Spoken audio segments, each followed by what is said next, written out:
Internacionalistas do mundo, univos para mais esse episódio do Pod RI. Hoje eu, Bruno Schreider e minha colega Giovana Vargas recebemos o professor Matheus Oliveira.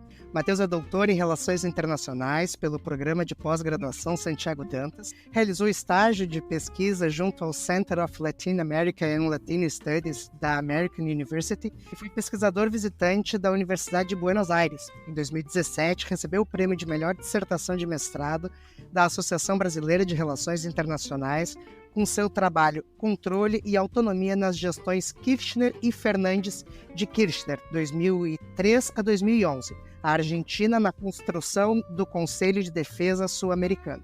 Convidamos ele hoje para conversarmos não somente sobre a nossa irmã na Argentina, mas também sobre esse continente barulhento que habitamos, que é a América Latina. Professor Matheus, muito obrigado por ter aceito o nosso convite. Bem-vindo ao Pod RI. Obrigado, Bruno, Giovana. O prazer é todo meu estar aqui com vocês mais uma vez. Eu tive no podcast há muito tempo, lá nos primórdios do Pod RI. Prazer voltar. Professor, te chamamos aqui hoje para falarmos sobre esse condomínio barulhento que é a América Latina. Muitas vezes, dado que temos uma belíssima vista para o Atlântico, nós brasileiros esquecemos de olhar para o outro lado e quando vemos, temos um Javier Milei na Argentina, diversos assassinatos na corrida eleitoral do Equador, uma constituinte rejeitada no Chile, o presidente da Colômbia denunciando uma tentativa de golpe, crise no Peru, chega a assustar mesmo nós internacionalistas. Mas esses dois primeiros, Argentina e Equador, são dois exemplos que gostaríamos de tratar aqui hoje, especialmente a Argentina. Para quem não sabe, a Argentina e o Equador estão em plena corrida eleitoral. No Equador, o páreo foi para segundo turno entre a candidata Luisa Gonçalves e Daniel Noboa, após uma campanha marcada pela violência. No dia 9 de agosto, menos de 2 semanas antes do primeiro turno, o candidato Fernando Villavicencio, que estava em quinto lugar nas pesquisas, foi baleado após encerrar um comício em Quito. Fernando era um ferrenho crítico à atuação de grupos narcotraficantes e de sua relação com o poder estatal, frequentemente chamando o governo equatoriano de narco-estado. Não somente ele, mas outros membros das campanhas foram vítimas de atentados armados. O Equador é vítima há alguns anos de uma grave crise de segurança. Segundo o relatório das Nações Unidas, isso se dá por conta da migração de grupos narcotraficantes mexicanos e colombianos para o país. Logo após o assassinato de Villavicencio, circulou nas redes um vídeo de um grupo de homens encapuzados, supostamente membros de um grupo traficante, alegando que Fernando não havia cumprido acordos com eles e que por isso foi executado. Após o ocorrido, o presidente Guilherme Lasso ordenou que as Forças Armadas garantissem a segurança dos demais candidatos até o fim do pleito, fazendo com que esses tivessem que circular com coletes à prova de bala. Mais para baixo dos trópicos, na Argentina, a surpresa veio antes mesmo das eleições. A Argentina tem eleições primárias que definem quem serão os candidatos de cada partido. E no dia 14 de agosto, superando o candidato governista Sérgio Massa e a oposicionista Patrícia Bullrich, surgiu o nome de Javier Milei. Anarcocapitalista declarado, Milei surge na liderança das primárias, munido de um discurso completamente avesso à classe política, visando extinguir a maioria dos ministérios da Casa Rosada, o Banco Central e dolarizar a economia argentina adotando uma pauta econômica libertária. É interessante notarmos que esse discurso vem em meio a uma grave crise econômica no país, onde a inflação galopa desenfreada e o governo corre o mundo buscando empréstimos para não ficar insolvente, recorrendo especialmente ao FMI e ao Brasil. A crise econômica na Argentina não é nada recente, muito menos essa reação liberal, mas essa resposta libertária, anarcocapitalista é. Professor, com isso, a Argentina parece estar vivendo um novo tempo, já o Equador parece que piorou bastante. No Chile temos um presidente que não consegue governar por falta de apoio político e a Venezuela também vive uma crítica já há muitos anos. Para os senhores, estamos vivendo um novo tempo na cultura política do subcontinente? A América Latina está passando por mudanças radicais? Olha, a pergunta é ótima, mas é muito difícil de ser respondida no presente, né? A gente, para perceber se essas mudanças que parecem estar em curso serão de fato radicais ou não, é sempre mais cômodo contar com um certo distanciamento histórico para que a gente possa avaliar o impacto real dessas coisas, porque no calor do momento tudo parece sempre mais profundo, mais importante e, enfim, não necessariamente é esse o caso, né?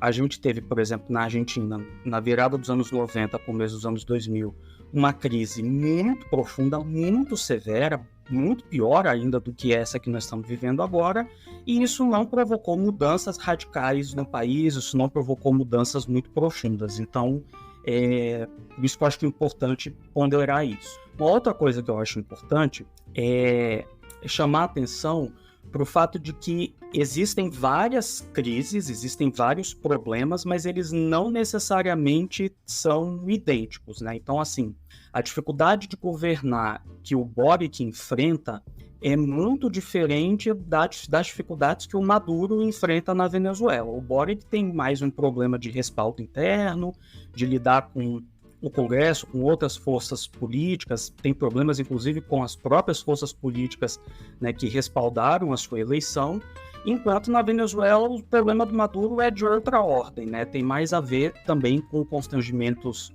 externos, com a dificuldade de lidar com outras oposições ao seu governo do que propriamente num trato cotidiano com outras forças políticas. Agora, o que eu acho que isso mostra para a gente, talvez, e à medida que o tempo for passando, é que nós vamos poder ter um pouco mais de clareza, é que talvez o período de estabilidade que a região viveu há alguns anos é que tenha sido um momento mais atípico ou, enfim, um momento diferente, discernível do conjunto, né? Você pega o caso do Equador, por exemplo, ou o caso da Bolívia, são dois países que tiveram aí entre 2004, 2005 até 2015, 2018 mais ou menos, um período de raríssima estabilidade política, né? Na Bolívia, o Evo Morales é um caso raríssimo de presidente que terminou o mandato.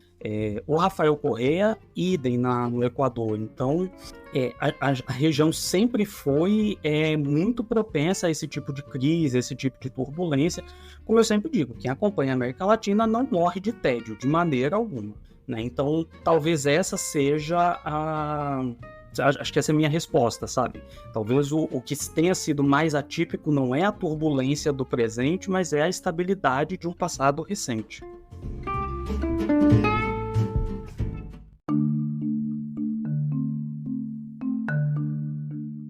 Bom, professor, agora que a gente falou um pouco sobre instabilidade, vamos falar um pouco sobre segurança, que é muito utilizada nas campanhas, né, nos planos de campanha dos candidatos no Equador, e ocupa um lugar muito alto, tem sido um tema muito relevante, até mais que a economia. O Equador tem passado por alguns momentos muito turbulentos durante os últimos anos, e isso preocupa a população equatoriana, principalmente pela atuação dos grupos narcotraficantes na região. A atuação destes grupos é, por sua vez, utilizada fortemente pelos grupos radicais que defendem pautas de combate violento a tais atores, e assim vai se construindo um cenário radicalista e totalmente polarizado.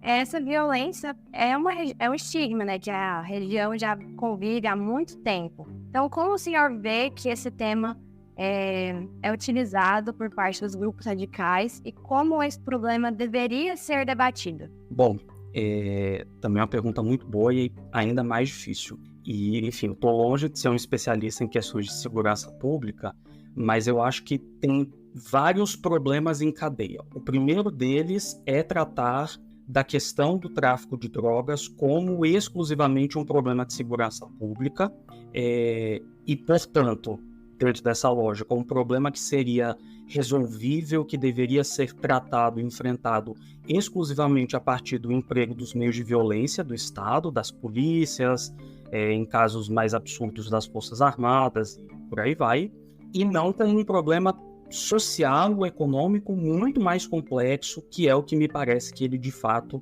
é. Eu estava olhando recentemente, né, que isso tem gerado muita repercussão na Colômbia, porque a cocaína está para superar o petróleo como principal produto de exportação da Colômbia. Você achar que uma situação como essa se forma exclusivamente a partir da ação de grupos que estão à margem do Estado é ingenuidade, né? questão do tráfico de drogas articula um conjunto de interesses, muitos deles profundamente enraizados nas estruturas institucionais dos estados, que tornam o problema muito mais difícil de ser enfrentado. Agora, é um problema que cria uma série de repercussões e que toca muito diretamente na vida cotidiana das pessoas, né?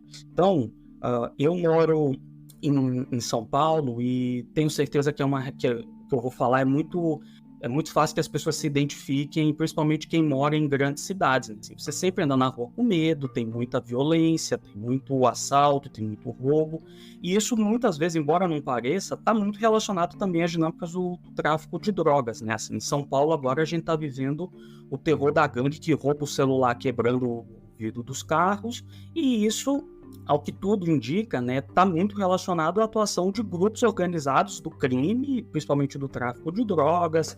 Enfim, não é uma questão muito mais complexa do que simplesmente prender o nóia, né, como se chama, do que rouba diretamente o seu celular.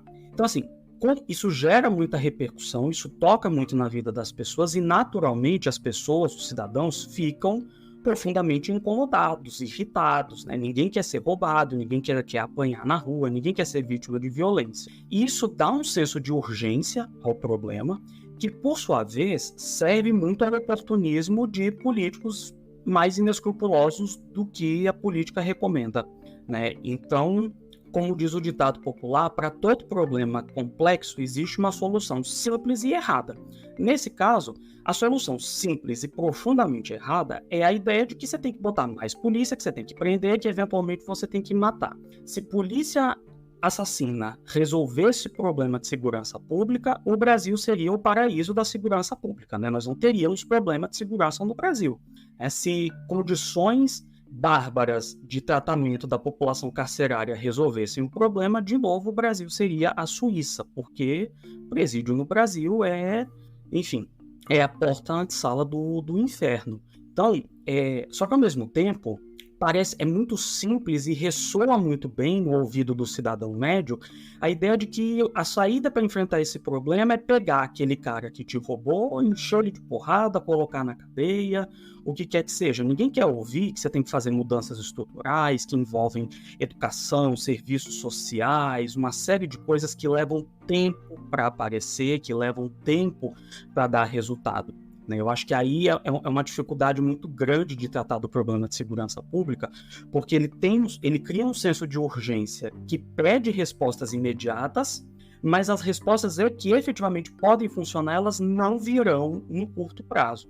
E a isso, eu acho que a gente tem que somar uma outra coisa, que eu acho que é algo que as esquerdas na América Latina precisam refletir criticamente, muitos grupos já fazem isso, mas a esquerda na América Latina teve uma dificuldade histórica em lidar bem com o tema da segurança pública e oferecer respostas que sejam, ao mesmo tempo, aceitáveis, palatáveis para o eleitor e que tratem o problema da maneira mais apropriada, né? Que não caiam simplesmente no punitivismo, no bandido bom é bandido morto. Então isso é uma dificuldade das nossas esquerdas, né? Assim, é um tema difícil de ser bem tratado por esses grupos, o que favorece ainda mais a mobilização por parte da direita mais radical. A gente viu recentemente na campanha no Brasil, isso já aconteceu muito na Argentina, né, de associar o governo a estar fazendo acordos espúrios com o tráfico. No caso do Maduro, a Venezuela já foi chamada, inclusive, de um narco-estado, enfim, por aí vai. Então cria um potencial, um material muito fértil para que esses grupos de direita mais radical mobilizem isso nos seus discursos. Como eu acho que deveria ser debatido, como eu disse, eu não sou especialista, mas eu acho que a primeira coisa é debater o tema mais a sério e chamar a atenção das pessoas para o fato de que muitas das soluções, entre muitas aspas, né, que são apresentadas por esses políticos radicais, na verdade, nada mais são do que a reprodução de práticas que já são levadas a cabo e que claramente não estão dando resultado, né? E a partir daí a gente tem que puxar e fazer esse debate. Eu acho que de uma maneira mais séria, colocando mais dados sobre a mesa, né, tentando chamar a atenção da sociedade para isso. Não é fácil, porque, de novo, é muito difícil, chega a ser até irreal você querer que o sujeito que foi assaltado, que teve o vidro do carro dele quebrado, o sujeito que provavelmente é um cara de classe média, que estava parcelando aquele iPhone em 24 vezes, e aí tinha pago só 2 ou 3 parcelas, essa pessoa está com raiva. É muito difícil você chegar e convencer essa pessoa de que a melhor saída para esse problema não é simplesmente encarcerar em massa e por aí vai.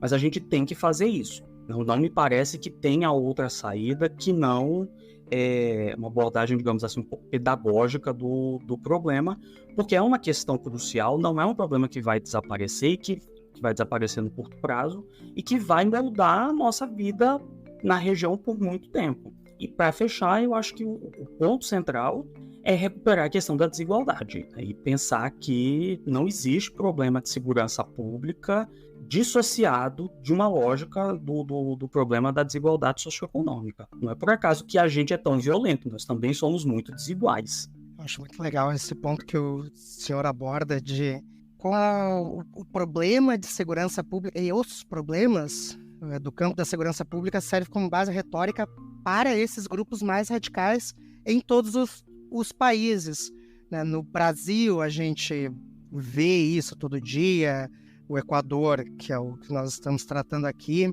mas trazendo bem para o campo da retórica política, da retórica dos políticos, isso não é algo novo. Grupos radicais, o radicalismo na América Latina não é uma novidade. Nos anos 30 da Europa, aquela onda radical e fascista foi sentida na América Latina.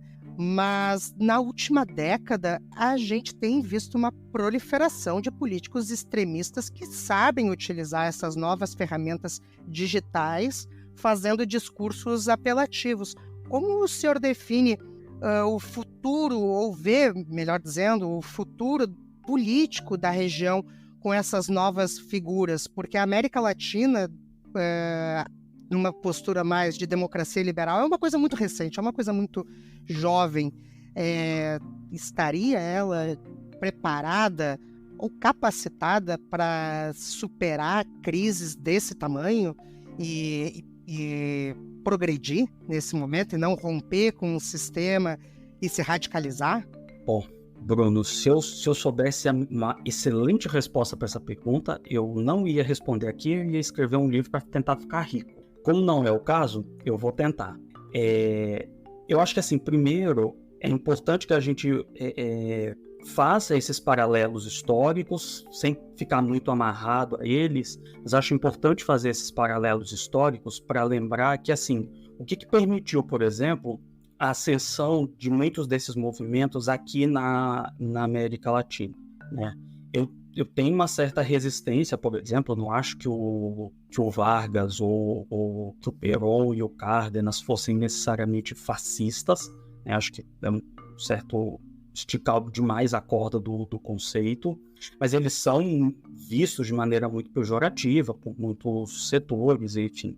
Mas e sem querer tratar deles especificamente, acho que tem um ponto interessante, assim, por que essas figuras surgem, como elas surgem e por que o legado delas é tão duradouro. Porque essas figuras representaram experimentos, tentativas de fazer aquilo que os nossos sistemas políticos da época não eram capazes de fazer e deveriam ser capazes de fazer, porque essa é a expectativa da democracia liberal de mercado e das instituições próprias da democracia liberal de mercado. Que é o quê? Que é incorporar dentro das instituições diferentes interesses que estão dentro da sociedade, acomodá-los e obter soluções, respostas ótimas no sentido assim, de uma espécie de ponto do meio, né, digamos assim. Não foi isso que aconteceu nesses países. Não é possível explicar, por exemplo, o surgimento, a ascensão do peronismo na Argentina sem levar em consideração a recusa e a resistência profunda das elites tradicionais argentinas, representadas de maneira hegemônica no sistema político da época, em incorporar os interesses das massas que estavam emergindo enquanto ator político naquela época. Então, assim, em boa medida foi a truculência e o fechamento dos sistemas políticos da época que permitiu que figuras assim tivessem a projeção que tiveram. Em certa medida, eu acho que isso ajuda a gente a entender o que está acontecendo no presente. Por quê? Porque, em boa medida, essas figuras extremistas que a gente tem visto, e como eu comentei há pouco, né, para todo problema complexo tem uma solução simples e errada, e até o presente não inventaram uma forma melhor de apresentar, de comunicar uma solução simples e errada para um problema complexo do que o TikTok ou as redes sociais de maneira geral, porque você tem um espaço muito limitado de tempo, e aí o que é mais importante é você lacrar, é você ter alguma frase, algum comportamento, alguma coisa de efeito que galvanize uma audiência, que seja facilmente reproduzível, que seja facilmente inteligível, e aí fica difícil, por exemplo, apresentar propostas boas para a segurança pública dessa maneira, né? Então, esses caras, essas figuras, eles mobilizam muito, eles mobilizam bastante a plataforma e a facilidade que essas redes oferecem, que a lógica dessas redes é muito aderente, né, à lógica desse discurso mais simplista. Só que, ao mesmo tempo, a gente não pode só colocar a culpa nas redes e fazer de conta que são apenas anomalias, que são apenas pontos fora da curva. Não são.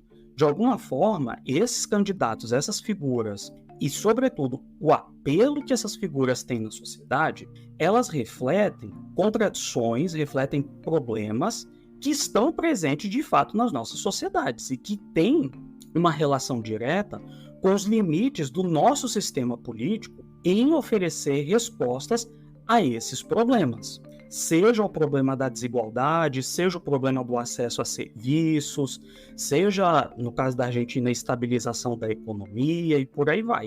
Eu acho muito sintomático que o Javier Milei tenha tido a votação que teve entre jovens, entre pessoas aí que estão no eleitorado de 18 a 24 anos. Eu acho muito significativo, né, que um candidato que é, acima de tudo, movido à desesperança e a raiva, tenha mobilizado essa parcela tão jovem do eleitorado. Agora, o que vai sair disso? Como que os nossos sistemas políticos, como que as nossas democracias vão lidar? Também acho que é uma questão em aberto, inclusive porque, por definição, a gente só tem como saber depois que elas lidarem, né? A gente já passou por alguns momentos de estresse da democracia na região nos últimos anos. Em alguns casos, esse estresse, né, o sistema político enfrentou bem, em outros casos não enfrentou tão bem, e acho que para a gente também colocar em perspectiva, é bom recordar que essas questões elas têm sempre que ser avaliadas à luz da história do lugar onde elas estão acontecendo. Então, assim, no caso da Argentina, por exemplo, você tem uma transição pacífica de governo, você tem uma situação em que o incumbente ou o seu candidato perde a eleição para um candidato de oposição e ocorre a transferência pacífica, isso dentro da história argentina é muita coisa, tá? Isso é bastante coisa, tá? A primeira vez que um candidato ou um presidente ou o seu candidato perdeu a eleição para a oposição, o opositor tomou posse pacificamente e conseguiu terminar o seu mandato na Argentina, primeira vez que isso aconteceu desde os anos 20, foi com o Maurício Macri. Primeiro, porque quando o Daniel Scioli, que era o candidato da Cristina, perde em 2015, o Macri assume o poder pacificamente, governa, perde a eleição e transfere o poder para o sucessor. Isso não acontecia na Argentina desde os anos 20, tá? Então, assim, é importante colocar isso em perspectiva para a gente saber exatamente qual é o desafio que cada um desses sistemas políticos está lidando, e a capacidade ou não de superar essas crises. Eu acho, de novo, voltando ao caso da Argentina, o Javier Milei teve um excelente desempenho nas primárias, provavelmente terá um bom desempenho também nas eleições. Se ele é derrotado, por exemplo, nas eleições, eu acho que isso é positivo para o sistema democrático argentino, porque mostrou uma capacidade de lidar com um candidato extremista dentro das regras do jogo, derrotar o extremista dentro das regras do jogo. mas a gente não sabe se é isso que vai acontecer e menos ainda o que acontece se ele ganha. Enfim, acho que é por aí. Pensando justamente nessa questão histórica e de que a Argentina tem enfrentado crises políticas desde muito tempo, como a gente já mencionou, e veio a reagir nas urnas, né? Então, nas últimas décadas, a gente viu a Casa Rosada oscilar mais de uma vez entre a esquerda populista e a direita liberal. E agora o grupo kirchnerista tenta emplacar esse atual ministro da Economia, Sérgio Massa, só que o candidato ultraliberal, Javier Milei, despontou nessas eleições primárias. Então, você considera que é errado reagir a essa passagem recente da esquerda argentina com uma contribuição para o surgimento do Javier Milei, sendo essa nova figura relevante no cenário, ou ele está aí representando um contingente eleitoral que já estava fora do radar e não era representado? Bom, eu acho que não é errado, mas uma coisa não exclui a outra. Primeiro, como eu comentei há pouco, a gente não pode fingir que é avestruz, né, enfiar a cabeça no chão e fazer de conta que a realidade não existe. É evidente que o país, tendo sido governado nos últimos 20 anos, basicamente pelo kirchnerismo e pelo grupo do Maurício Macri, né, da direita liberal, é evidente que alguma coisa esses dois grupos têm a ver com o surgimento do Milei. São eles que deram respostas práticas aos problemas enfrentados pela sociedade argentina nos últimos anos. Acho muito interessante também frisar que o Milei, em nenhum momento, ele fulaniza muito o descontentamento dele. O problema dele, como ele sempre diz, é do sistema. O problema não é de quem eventualmente está ou não no governo. Então, nesse sentido, ele é simultaneamente antiperonista e antimacrista. Né? Então, enfim, primeira observação que eu faria. Segunda observação, e aí eu acho que é só uma questão de termos, mas que é muito importante, eu não caracterizaria o Sérgio Massa como um candidato kirchnerista. Por quê? Ele é o candidato do peronismo, ele é o candidato governista. Só que essas palavras, elas não necessariamente são sinônimos, e isso é muito complicado, eu sei, de entender, porque o peronismo, ele é muito mais do que um partido político. Ele tem uma expressão partidária, né, que é o Partido Justicialista, que é o nome, inclusive, oficial. Peronismo não é partido. Mas ele é muito maior do que o Partido Justicialista. Então, a gente tem, por exemplo, nesse momento, você tem a Cristina Kirchner, que é a vice-presidente, que é a líder principal do que se chama de kirchnerismo. Você tem, ninguém lembra, mas ele existe, eu juro, ele tá lá, tá sentado na cadeira, mas tem um presidente, que é o Alberto Fernandes, tá?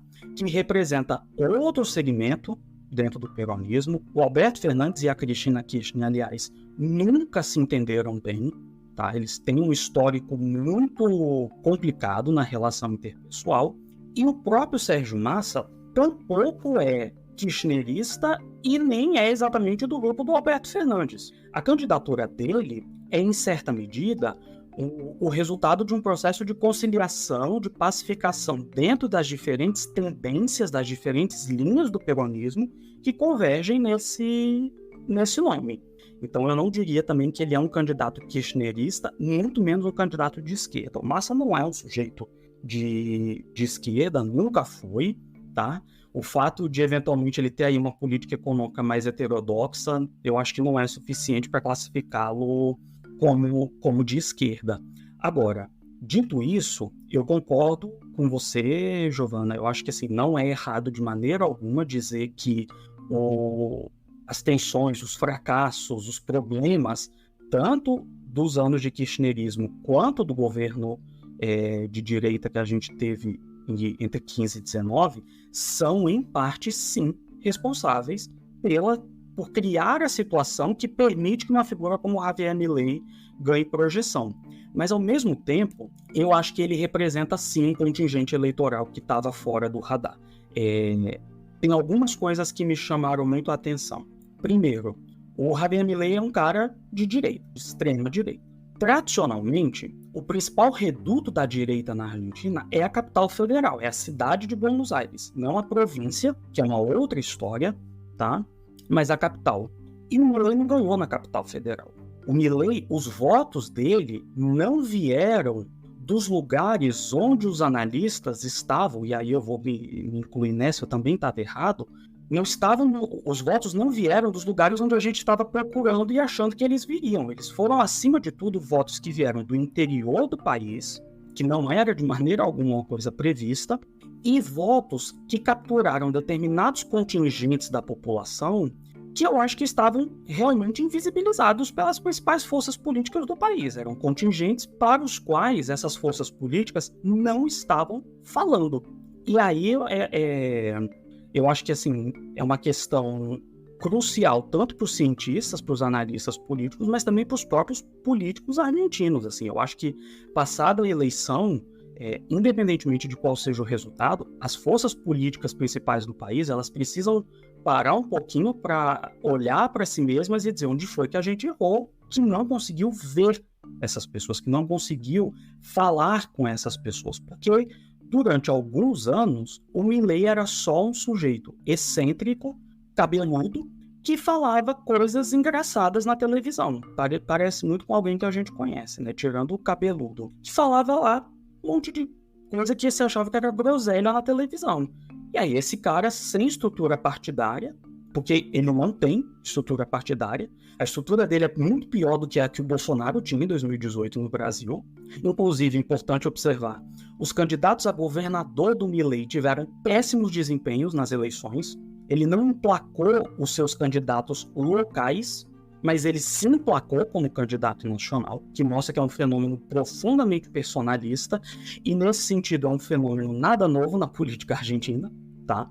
E que realmente conseguiu falar para setores que não se sentiam ouvidos, representados, que não se identificavam no discurso político que estava sendo posto pelos grupos majoritários. Eu acho muito interessante ressaltar uma parte dessa sua resposta, que é nós, enquanto internacionalistas brasileiros, e a imprensa brasileira, dia sim, dia também, está fazendo paralelos, dizendo que o Milei é o Bolsonaro argentino, e tem muitos paralelos, compartilham muitas coisas, mas também fica claro que são muito diferentes em outras coisas, especialmente nisso que uma hora o senhor disse, o Milei não fulaniza o discurso, que é muito diferente do que foi o discurso do Bolsonaro em 2018 durante o governo, que era a figura do Bolsonaro contra a figura do Lula. A gente realmente está vendo, e realmente eu não vejo o Milei fazendo um grande discurso contra a Cristina,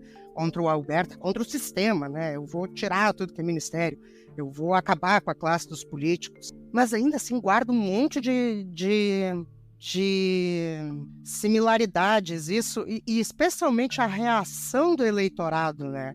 Isso que eu acho interessante, assim como foi em 2018 o Bolsonaro do Brasil, em que uma parcela enorme da população brasileira que estava insatisfeita com os representantes de turno se jogou no voto do Bolsonaro, parece que a gente está vendo a mesma coisa com o Milei.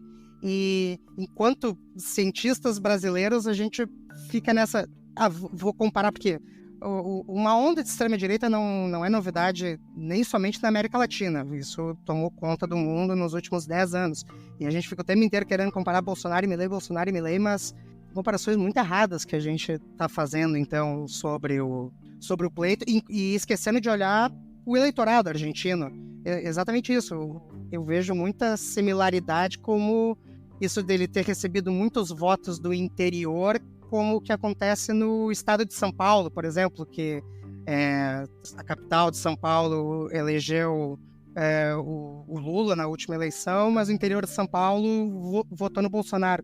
Aí a gente deixa de olhar para a classe política e olha para a população e como ela se sente representada pelos políticos de turno, né? E a reação que ela pode ter dependendo do contexto.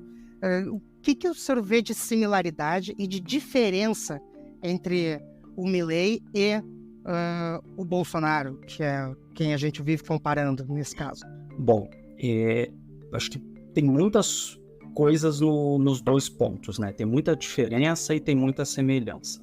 Primeira coisa, o Milei, ele é mais crível em duas reivindicações que ele faz acerca de si mesmo, né? De ser um político outsider, de fora do sistema, e também do ponto de vista da sua plataforma econômica. Então, assim, ele de fato professa essas crenças libertárias há bastante tempo. Não há motivo para supor que é só uma conveniência que ele está adotando, e ele é relativamente um outsider. Ele tem agora um mandato como deputado, mas é um mandato muito recente, a partir de um partido, em um partido muito fraco, um partido que não tem grande expressividade, diferentemente do Bolsonaro, que não é, nunca foi, não será liberal. Ele é um grande corporativista, ele sempre teve uma atuação praticamente de sindicalista das Forças Armadas dentro do Congresso, e que não pode ser de maneira alguma chamado de outsider, porque nós estamos falando de um sujeito que foi deputado por 27 anos, sempre em partidos do Centrão, sempre esteve no establishment. Então ele não é outsider de maneira alguma, se converteu a essa política liberal só para atrair as elites brasileiras e ponto. Eu acho que aí, do ponto de vista mais substantivo e de como eles se colocam também nas eleições, eu visualizo também algumas diferenças. Primeiro, o Bolsonaro tinha muito o apelo à farda, né, ao fato de ser militar, e um apelo muito grande ao imaginário que a sociedade brasileira tinha das Forças Armadas naquele momento, porque a questão central na eleição ali de 2018 era o problema da corrupção, né? Era, como o Carlos Lacerda dizia contra o Vargas, o mar de lama que estava envolvendo a política brasileira, e num momento em que existe um mar de lama, em que são todos igualmente sujos, nada melhor do que ouvir vir um cara de fora, que além de tudo é militar, que se apresentam como probos honestos, como, né, o repositório da moralidade e da pureza no país, para ir lá e resolver o problema. A gente sabe que nada disso é verdade, né? Tá muito óbvio, inclusive, o papel abjeto, criminoso que as Forças Armadas desempenharam mais uma vez na história, não é nenhuma novidade, façam isso. Mas esse foi um ponto importante no caso do Bolsonaro. Isso é menos importante no caso do Milei, entre outras coisas, porque a sociedade argentina vê as suas Forças Armadas de uma forma bastante diferente, né? As Forças Armadas argentinas não gozam da reputação que as brasileiras gozam aqui. Muito embora a candidata a vice do Milei seja uma figura muito complicada nesse sentido, uma figura que tenta reivindicar um legado da última ditadura, né, que faz uma série de falas bastante problemáticas, relativizando os crimes da ditadura, mas ele até agora ele não parece mobilizar muito essa questão, por exemplo, do militarismo. Essa é uma questão. Outra coisa, outro ponto de diferença é que, embora o Bolsonaro se colocasse como um outsider, o que estava sendo a campanha dele, principalmente em 2018, ela era um deserto de ideias. O Bolsonaro não propôs nada em 2018. Né? Qual que é a proposta para a economia? Não, tem que resolver isso aí. Qual que é a proposta para a segurança? Não, nós vamos resolver, vamos resolver, tem que mudar. Também não tinha muito uma agenda. Né? O programa de governo dele em 2018 é risível. O Milei tem uma agenda. Essa agenda é execuível? Acho que não. Essa agenda faz sentido? Eu também acho que não. Ela tem potencial de resolver os problemas? Eu acho que não. Mas ela existe. Ele tem um conjunto de ideias e ele está, de certa forma, pautando um debate. Então, a agenda dele obrigou as outras forças políticas a discutir por que a dolarização não é uma saída. Aqui em 2018 a gente ficou discutindo quem era mais honesto, quem era menos honesto. Então acho que também é uma diferença importante. Mas eles se parecem em muitas coisas. Eles se parecem na retórica extremamente agressiva, mais do que uma fala extremista, é muito agressivo, é muito bruto, parece que é uma coisa que vem do estômago, não da cabeça. Também se colocam de uma forma um tanto intransigente em relação às demais forças políticas. Então, assim, eu não tenho que me adaptar, eu não vou pactuar, eu não vou conciliar, eu sou o que eu sou e é isso que eu vou fazer, e ponto final. E um ponto que eu acho que aí é fundamental, inclusive, para caracterizá-los enquanto extrema-direita, é a ambivalência que ambos têm em relação às instituições que estão estabelecidas. E acho que isso é um ponto crucial. O Milei, ele não fala abertamente, não é como o Bolsonaro, que tinha um histórico de defender golpe, dizer que o Fernando Henrique tinha que ir pro pau de arara, de torcer para que a Dilma morresse, esse tipo de coisa. Não é exatamente isso, mas o Milei, ele claramente é ambivalente, ele é muito ambíguo em tudo que diz respeito a freios e contrapesos, e como lidar com freios e contrapesos. E aí é que está o sinal vermelho, né, para a gente pensar nas implicações, no que poderia significar essa vitória dele.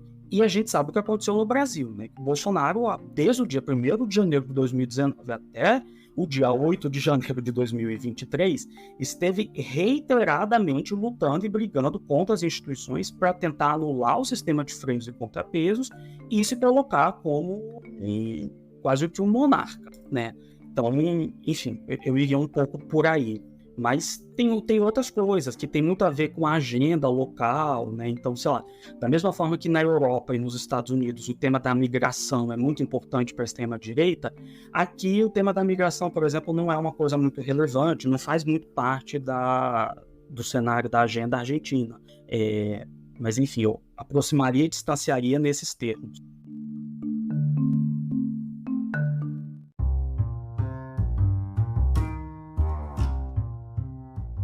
Eu acho que realmente é impossível não tentar estabelecer uma comparação, assim, né? Imaginar o 2018, nossa, relembrar tudo. Mas agora, falando um pouco mais sobre a temática Mercosul. A proposta da integração regional na América Latina vai muito além das reuniões de representação. Sobretudo, falam sobre o momento de crise dos membros do bloco. Desde os anos 1980, a Argentina e o Brasil buscam uma estratégia de promover e protagonizar a democracia liberal e a independência econômica na América Latina. Olhando somente para hoje, ainda antes das eleições argentinas, qual papel o senhor enxerga para o Mercosul, com a situação da Argentina e da integração regional? Olha, eu acho importante, por uma questão de honestidade intelectual, começar dizendo assim, que eu sou muito pró-Mercosul. Eu acho que é importante, acho que é o maior e mais bem-sucedido projeto da política externa brasileira nas últimas 4, 5 décadas e acredito que é importante continuar com esse projeto. Dito isso, o Mercosul passa por algumas dificuldades, por crises muito importantes, e que tem a ver com muitos fatores que excedem o escopo eleitoral. Entre outras coisas, para ficar em um exemplo, as variáveis sistêmicas, por assim dizer, elas não ajudaram muito o Mercosul nos últimos anos, né? Principalmente as modificações nos nossos padrões de comércio exterior da região, que está cada vez mais primário exportador, e isso é problemático porque o Mercosul ele se beneficia, ele tenta funcionar a partir de um esforço de complementariedade entre os setores industriais de Brasil e Argentina. Agora, como eu disse, é uma posição pessoal de achar que é importante, mas eu não tenho nenhuma dúvida que para a Argentina é extremamente importante, tá? Entre outras coisas, porque via Mercosul e por causa do Mercosul que a Argentina consegue escoar a maior parte da sua produção industrial de melhor valor agregado, fonte de moeda estrangeira, fonte de divisas, que é, aliás, hoje o problema crônico da economia argentina é a falta de divisas, né? A escassez de dólar no país. E é uma ilusão você achar na Argentina que você vai vender o automóvel produzido nas fábricas em Rosário ou a geladeira produzida por lá, você vai vender essa geladeira para a Coreia do Sul. Você não vai vender essa geladeira para a Coreia do Sul, vai vender para o Paraguai, vender para o Uruguai, vai vender para a Bolívia, vai vender para o Brasil, né? Então, assim, eu acho que é muito importante porque oferece uma plataforma relevante de escoamento de produtos de maior valor agregado, tem um efeito mais positivo sobre a economia. Ao mesmo tempo, hoje o Mercosul ele é muito mais do que isso, ele já articula muitas redes, muitos grupos de interesse entre os países membros, e acho que é importante que essas articulações continuem acontecendo.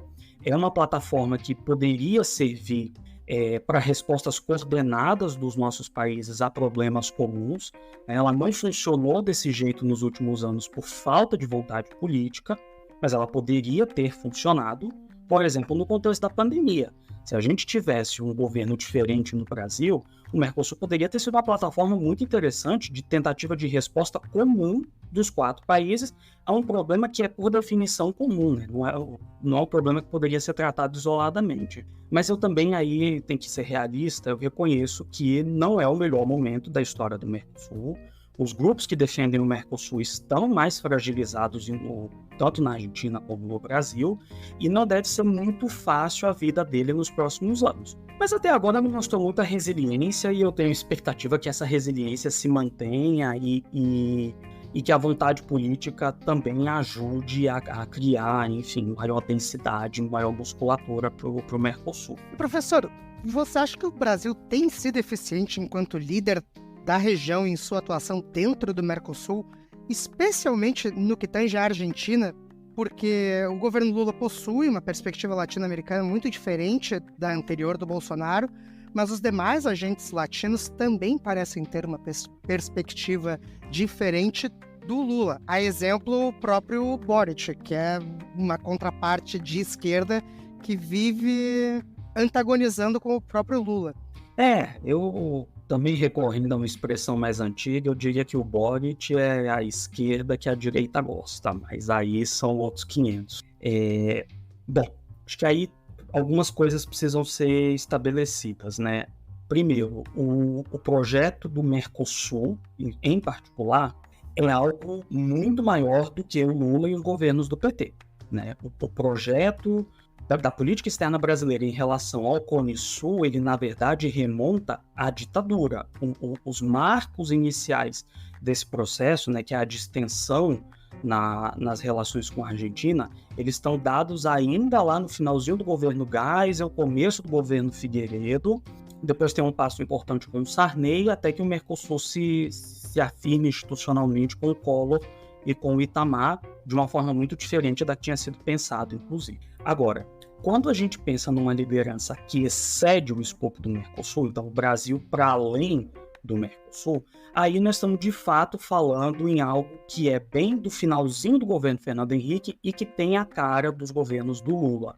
Já estava esfriando um pouco com a Dilma. Quando a gente pensa naquele contexto, existem uma série de êxitos, existem uma série de resultados que eu acho importantes e que vão além do óbvio, né, que é a criação de algumas instituições, mas a gente teve papel importante mediando algumas crises, oferecendo respostas conjuntas a problemas que apareceram na época, mas também tem um legado meio complicado. Eu acho importante frisar isso, pensando, por exemplo, no caso da Unasul. A facilidade com que a Unasul foi desmantelada a partir do governo Temer aqui no Brasil mostra a fragilidade institucional desse mecanismo. Veja que o Mercosul ele convive com a má vontade do governo da Argentina e do Brasil desde 2015. Né? O Alberto Fernandes, entre 15 e 19 tinha muita má vontade do Macri aqui no Brasil, e o Bolsonaro manteve essa má vontade pelos anos seguintes, mas o Mercosul continua.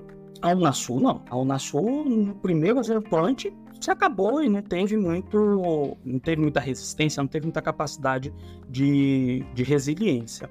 E isso diz muito sobre a natureza institucional desses mecanismos quando eles foram criados. Foram criados deliberadamente para não criarem, para não gerarem vínculos, para não serem muito vinculantes, muito restritivos, que foi a fórmula que o Brasil encontrou na época para colocar todo mundo na mesa e concordar que a gente ia fazer. Quando a gente pensa hoje, o Lula tem essa vontade, ele chamou já uma reunião logo no comecinho do mandato, né, levou os presidentes para Brasília, fez um encontro, quer relançar, tem essa agenda. O que eu acho, só que a gente tem que considerar nesse cenário, é que as condições são muito diferentes. Elas são muito diferentes tanto do ponto de vista dos estímulos sistêmicos, dos estímulos externos, quanto do ponto de vista do que acontece aqui dentro da região. Então, uma primeira coisa, Bruno, você já trouxe na pergunta. A região hoje é muito mais dividida do que era naquele momento. E essas divisões não são apenas divisões de posições entre os governos, né? O Uruguai tem um governo mais liberal, o Chile tá aí com o Boric, que chamem como quiser, os demais, enfim, é para além dessas diferenças de espectro político entre os governos. Dentro desses países também existem muitas divisões, e essas divisões internas tornam a formação de compromissos e a tomada de posições mais firmes um exercício muito mais complicado. Não é tão simples assumir determinadas posturas internacionalmente em contextos nos quais os países têm divisões internas que precisam ser contemporizadas antes de tomar essas posições. Essa posição também de como a gente se porta em relação à dinâmica sistêmica também mudou muito, porque lá nos anos 2000 até 2010, 2012, China e Estados Unidos pareciam estar, digamos, para usar um termo da Guerra Fria, em coexistência pacífica, né? Tava tudo bem entre eles, era perfeitamente possível manter uma posição que não envolvia compromissos ou apoios a nenhum dos dois.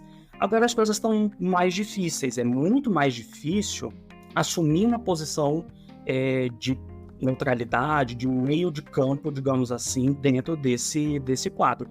Basta ver como o Lula tem apanhado praticamente todos os dias em relação à questão da Ucrânia, né? A dificuldade que é você fazer isso. E até posições de neutralidade, às vezes as pessoas acham que é que é covardia, que é mais fácil. Não é, não. É muito difícil. Você manter uma posição de neutralidade com todas as pressões que estão em jogo, demanda muita força política. Muita força política. E a minha preocupação, eu espero que o Lula seja bem sucedido no projeto de organização política, de liderança da região, mas a minha preocupação é que não haja energia e força política, vitalidade política suficiente para vencer todos os obstáculos que estão postos aí. O que não significa que não deva ser tentado, que esse também é um outro ponto. Tá? Não é porque é difícil que é para não tentar, nada disso. Né? Eu acho que tem que tentar sim, e a situação da qual a gente está saindo é tão ruim que não é tão difícil apresentar as coisas enquanto resultado de vitória, né? De êxito. Professor, as incertezas, as dificuldades são muitas e a Argentina ainda está incerta, né, em relação às eleições, os resultados, mas sabemos que a depender do candidato eleito haverá uma grande mudança na política externa do país. Como o Brasil deveria lidar com isso para proteger os seus interesses comerciais com o nosso parceiro, tendo como base as últimas falas do candidato que está liderando as prévias na Argentina? Olha, a gente tem que lidar com a cabeça e não com o fígado, que aparentemente é o órgão que comanda o Javier Milei, né? Ele tem algumas propostas que são preocupantes para o Brasil, seja do ponto de vista daquilo que é defendido em relação ao Mercosul, que é praticamente chutar o Mercosul. Agora ele tem se posicionado contra a entrada da Argentina nos BRICS, que também embora, enfim, tenha sido mais a China que o Brasil que tenha patrocinado essa entrada da Argentina nos BRICS, não deixa de ser importante para o Brasil contar com os argentinos lá, e isso, sem dúvida alguma, coloca um desafio. Inclusive para o que o Bruno estava perguntando, né, do projeto de liderança regional, porque a Argentina é o nosso principal parceiro. Se o nosso principal parceiro não está na mesma página que a gente, não está do barco conosco, fica muito difícil convencer os demais. Mas aí eu acho que assim, a gente também tem que fazer um esforço de diferenciar o que devem ser as relações do ponto de vista presidencial, né, aquela coisa que a gente vê acontecendo, do que são as relações que estão no dia a dia entre os atores, principalmente os agentes privados dos dois países, empresários, trabalhadores, a vida de modo geral. Eu acho que aí o Itamaraty tem um papel importante a cumprir enquanto contemporizador, enquanto amortecedor de eventuais tensões, de eventuais problemas, mas não vai ser fácil. Não vai ser fácil porque o Milei vem com muita hostilidade, ele vem com muita enfim, muita agressividade. Ainda tem gente que tem uma expectativa de que ele seria moderado pela cadeira presidencial. Eu acho que, assim, se o Trump, o Bolsonaro, ou o Viktor Orbán e etc. ensinam alguma coisa, que a gente não pode esperar que a cadeira modere esses caras, não é isso que aconteceu. Não, eu acho que tem que comprar o que ele está dizendo pelo valor de face mesmo, que ele vai tentar fazer todas essas coisas. Mas, ao mesmo tempo, eu acho que o projeto de política externa que o Milei aparentemente tem nesse momento, eu digo aparentemente porque não é muito coeso também, mas enfim, ele envolve enfrentamentos que eu sinceramente não sei se a Argentina tem condição de bancar nesse momento. A posição que ele tenta assumir em relação à China, por exemplo, é uma posição muito complicada e acho que muito difícil de se sustentar pela profundidade e pela relevância dos laços que a China tem com a Argentina hoje. Mas que vai tornar a vida do Lula mais difícil, não há dúvida, e que vai tornar os trabalhos no Mercosul mais difíceis, eu também não tenho dúvida, ainda mais no contexto em que você já tem, por exemplo, no Uruguai, uma pressão forte, né, por conta do esforço do Uruguai de assinar o Tratado de Livre Comércio com a China. Isso já está tensionando o Mercosul. Se a Argentina vai por esse caminho também, as coisas vão ficar muito difíceis assim, de serem administradas. E, professor, finalizando aqui, a gente viu durante a nossa conversa toda uma série de reações por parte dos políticos, por parte dos respectivos eleitorados no Equador, na Argentina, no Brasil, a gente comentou. E respondendo à pergunta título do episódio, o senhor diria que a América Latina é reacionária? Acho que não necessariamente. Acho que a América Latina é contraditória, né? Ela é múltipla e diversa. E nós temos, sem dúvida alguma, elementos e forças políticas muito reacionárias. A gente tem grupos, né, que a gente chama de elite, mas eu também sempre brinco um pouco com isso, que assim, no Brasil a gente quase não tem elite, a gente tem gente muito rica, mas aí a elite eu acho que às vezes é um certo extrapolamento, porque são grupos, de certa forma, até trogloditas, né? Basta ver a facilidade com que esses grupos abraçaram o Bolsonaro, enfim, eu acho que envolve aí também um debate muito mais amplo. Agora, eu não diria que ela é apenas ou só reacionária. A América Latina também é reacionária, também tem elementos de reacionarismo muito fortes. Em boa medida, a gente tem sociedades que ainda são muito coloniais em alguns aspectos, profundamente escravocratas em determinados contextos, extremamente excludentes, desiguais, e essas características forjam posições políticas de conformação ou de enfrentamento com essa realidade. E aí a conformação com essa realidade tende a estimular posições mais conservadoras no primeiro momento ou mais reacionárias. E esses grupos existem. Durante algum tempo eles pareciam adormecidos, a gente não via muito, mas eles acordaram, estão aí, e a gente vai ter que lidar com isso, independentemente do que aconteça. Se o Milei vai ganhar ou vai perder a eleição, quem que vai suceder o Boric no Chile, quem vai ganhar no Equador, para onde vai a Bolívia, se o Bolsonaro vai ou vai ser preso no Brasil. Aconteça o que acontecer nesses casos, a gente nem mencionou, mas tem aquele doido lá de El Salvador também, né, que está fazendo um sonho da extrema-direita de bala e cadeia à torta e à direita. Mas essas forças, esses discursos, essas agendas, elas vão ficar um tempo na nossa pauta e a gente vai ter que aprender a lidar com isso. Vai ter que as forças democráticas nesse sentido, a direita e a esquerda, acho que tem um desafio histórico diante de si, que é como é que vai lidar com esses caras, né, que são abertamente antidemocráticos, mas que estão em alguns pontos de convergência de agenda com esses setores que se dizem de uma direita democrática radical. Acho que esse é um momento de teste mesmo dessas direitas, né? Assim, eu comentava até com um amigo argentino esses dias, assim, que caso haja um segundo turno entre o Milei e o Massa, por exemplo, aí é hora do o grupo do Macri, né, o PRO, mostrar o seu compromisso democrático, dizer assim, quem que vocês vão apoiar numa situação como essa. Enfim, fácil não é, mas como eu disse, quem acompanha a América Latina não morre de tédio e isso também não deve mudar no futuro próximo. Professor Matheus, muitíssimo obrigado pelo papo. Foi muito bom, muito esclarecedor e nos deixou com mais vontade ainda de ver o que vai acontecer a partir de outubro com os nossos vizinhos. Palavras suas, se quiser encerrar, qualquer indicação, qualquer comentário para os ouvintes ou mesmo para a gente ficar de olho no que vai acontecer na Casa Rosada. Não, só queria agradecer o convite, acho foram ótimas as perguntas, espero, enfim, não sei se as respostas foram ótimas, mas eu espero que pelo menos sirva para quem está ouvindo a gente pensar um pouco, poder refletir um pouco mais e melhor sobre o que está acontecendo aqui, e fico à disposição, é sempre um prazer participar, podem chamar que eu volto. Muito obrigado. Esse foi mais um episódio do Pod RI. Se gostou, dá 5 estrelas para nós no Spotify ou no aplicativo que você estiver nos ouvindo. Isso nos ajuda muito. Compartilha com os amigos e fala conosco nas redes sociais o que achou do episódio. A gente está no Instagram, Twitter, TikTok e LinkedIn.